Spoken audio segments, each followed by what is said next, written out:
Yeah, you may proceed when you're ready, sir. You have 2 minutes.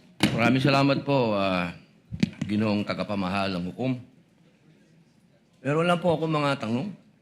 Maiksi lang po ito. Saan po kayo pinanganak? Sa Nueva Ecija po, Your Honor. Nueva Ecija. Opo. Saan po kayo nakatira ngayon? Sa Manila po. Manila. Saan po kayo nag-aral? Central Luzon State University po, ng accountancy, and then Saan Arellano po, University ng Juris Doctor po. Okay. Saan po kayo nakaikot na sa bansa natin? Nakaikot na po ba kayo ng Mindanao, sa Bicol? Marami na po akong naikutan. Hindi ko na po maalala lahat, Your Honor. Opo. Kayo po ba ay nakarating na sa BARM? Yes po, Your Honor. Opo. Saan po sa BARM? Sa Sulu? Sa Basilan? Maguindanao? Hindi niyo po matandaan? Hindi Mauubos ko po po yung oras ko. matandaan, Your Honor, kung saan. Bicol po. Nakaikot na po kayo sa Bicol?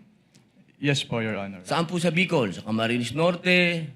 Sa Camarines Sur po. Sur. Sa Norte, hindi pa po. Hindi ko po maalala kung Nakaikot na po kayo sa mga bundok. saan po, Your Honor. Mga bundok.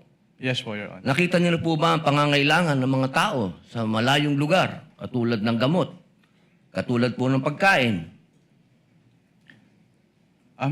Wala naman po akong na-observe, Your Honor. Ayun, wala. Hindi po kayo exposed. Exposed po ba kayo sa threat ng terrorism sa bansa natin? Nabalitaan niyo po ba ang ISIS, ang NPA, ang Abu Sayyaf? Exposed po ba kayo doon sa mga balita?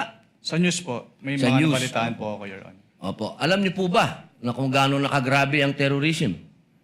Wala po akong threshold, Your Honor, to determine that. Wala po. Pero kayo po ang humahawak ng investigasyon patungkol sa confidential fund. Tama po ba? Hindi po siya investigation, evaluation po. Evaluation. Ako, tama-tama. Ibig po sabihin, kahapon po, sinabi ninyo na gumawa lang kayo ng preliminary investigation. Tama po ba? Preliminary inquiry. Hindi po. Part po siya ng process namin na mag-issue po kami ng AOM. Opo. So, ibig po sabihin, kahapon kasi narinig ko parang yung ginawa nyo, preliminary lang. Yung AOM po, preliminary lang. Opo. Hindi po yun konklusyon. Kung ang tinutukoy niyo po ay yung...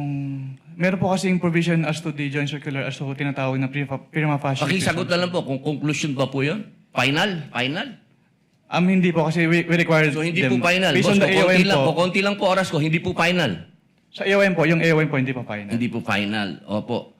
Kayo po ba ay naniniwala na ang mga confidential agent dapat magpakilala?